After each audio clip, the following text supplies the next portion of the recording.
Hello, everybody. Welcome back. Pike over here. Today, we're gonna talk about ocean mining. It's a mining pool that just that Luke is a Bitcoin developer. I just started. I mean, there was a Bitcoin mining pool a long time ago, since 2012, 2013. That was operating, and they stopped for a while. Now they come back with the Ocean Pool. It's like a same pool, but it's just like a different name. And what it tends to do is to decentralize the decision making based on block transaction organization. So when you're a mining pool, right? So mining pool right now, they get to decide which transaction get included in the block. So they organize the block for you. If like the miners, right, was supposed to do that job. It's the miner, when the miner find a block, it's a miner job to organize the transaction, right? It's not the pool job to manage the transaction. So what they're doing, basically, they can censor certain type of transaction. Let's say, they don't like this transaction, it's coming from Russia or China. They say, okay, we don't like that, we're gonna shut it down. So, but with Stratum v2, that's a mining protocol. Most miners right now are using Stratum v1, like that's for most mining pool. Stratum v1. So with Stratum v2, it tends to decentralize the decision making, bring the decision making to the miner, right? But bring it back to the miner. So the miner get to organize the transactions instead of the mining pool. So the mining pool is not supposed to say what transaction to get into the mempool, right? It's the job of the miner to do that, right? And because the miners there are much more miners than mining pool, it makes way more sense, right? Because you need it to be decentralized. You don't want it to be stuck in just a few hands who get to make the decision. So because of that, less censorship, right? And then because when you have a mining pool that's censoring transaction, they are not making profit, right? The profitability is very rare. It's less based on transaction because they are pick and choosing which transaction to get into the mempool. If they are doing that, because they are losing money too, right? They are losing to the other mining pool that's not censoring. Because censorship in Bitcoin is not profitable, right? So if you try to censor, then you become less profitable, right? So that's why it's important to have no censorship.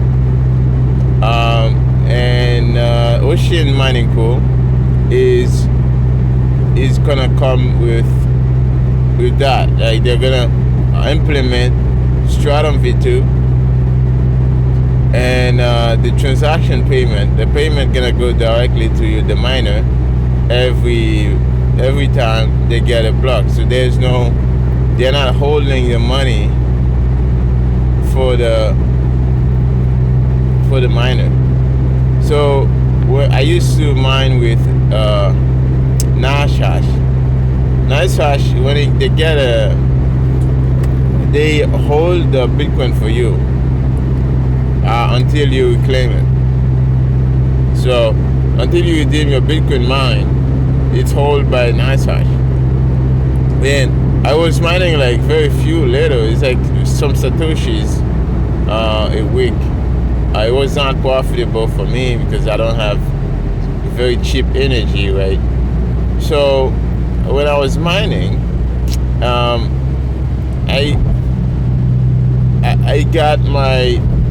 I redeem my satoshis every 2 weeks, 2-3 weeks from NiceHash.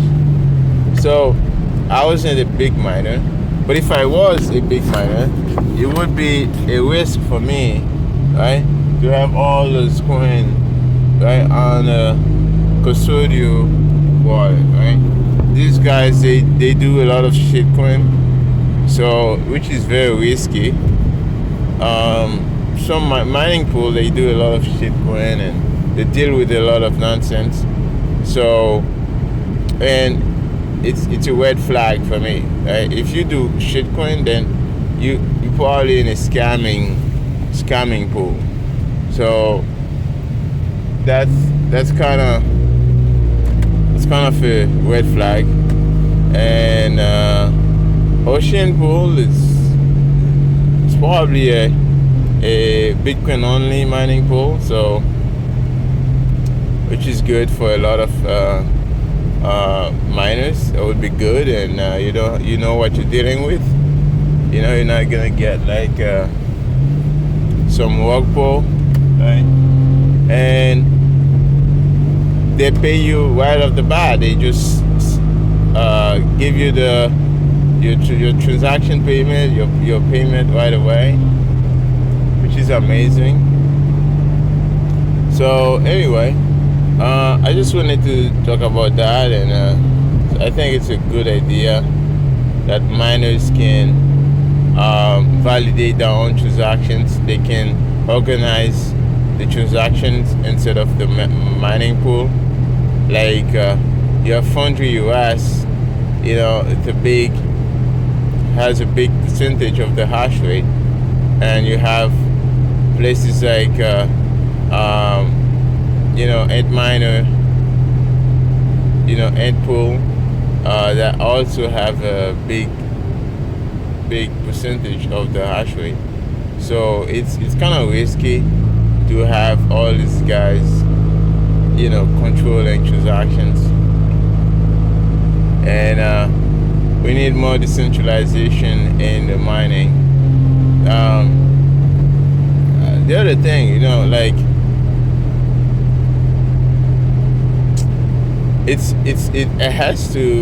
we need those type of decentralizations, right? We can't have those big miners controlling, because 51% attack, you just need to have 51% of the hash rate, right? But it's not that easy too, because even if you have 51% of the hash rate, you still have to the incentives of the network. You have an incentive to behave according to the protocol. Let's say you want to behave wrongfully, right? You could double spend a transaction you send to yourself, right? Let's say you send a transaction to somebody, and then you want to rewrite the transaction. It's like you want to spend that transaction again, right? So you would have to keep on doing that for a long time, and then without anybody noticing, right?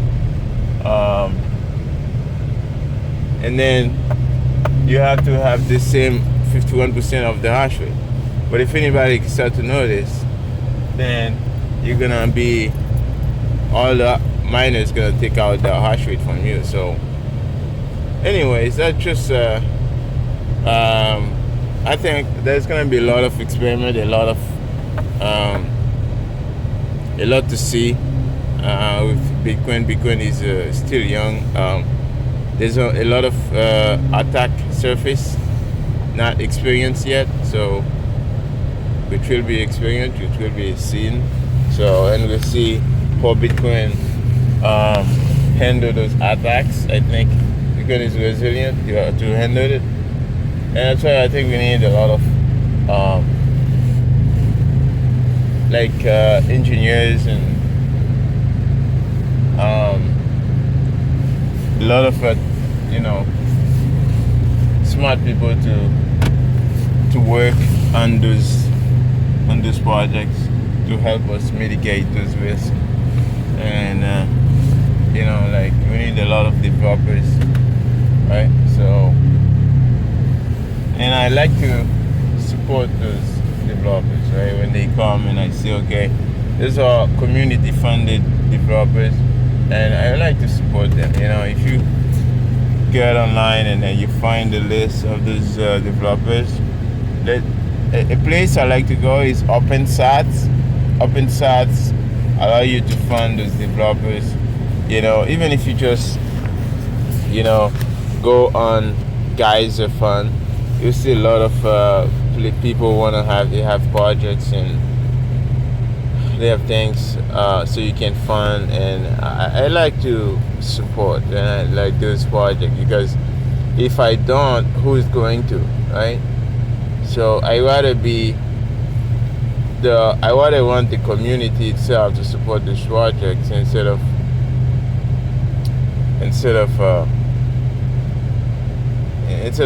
like a rich guy, or instead of like a big corporation. I rather want the community come together and fund this project. So anyways, guys, I hope you enjoy. This was Bike Over. If you're doing any mining, any hash rate you want to point to, go to Ocean Mining Pool. So it's very easy. It takes only a few minutes to set it up. There's a video on the website, ocean.xyz. It will just show you step by step how to set it up.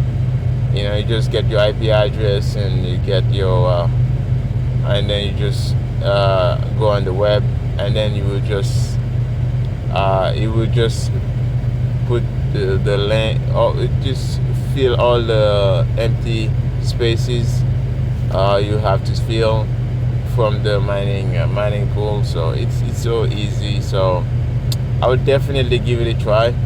I'm not going back in mining anytime soon, because the hash rate, the difficulty is pretty high, and then my electricity rate is very low. So it doesn't make sense for me to mine right now, because I would be at a loss, right? So this is the thing about mining. You need to be have a competitive rate of electricity to mine. So that's why you need to go find electricity in the very stranded energy to mine. So anyways, I hope you guys enjoy. I'll see you again in the next talk. This was Bike Over.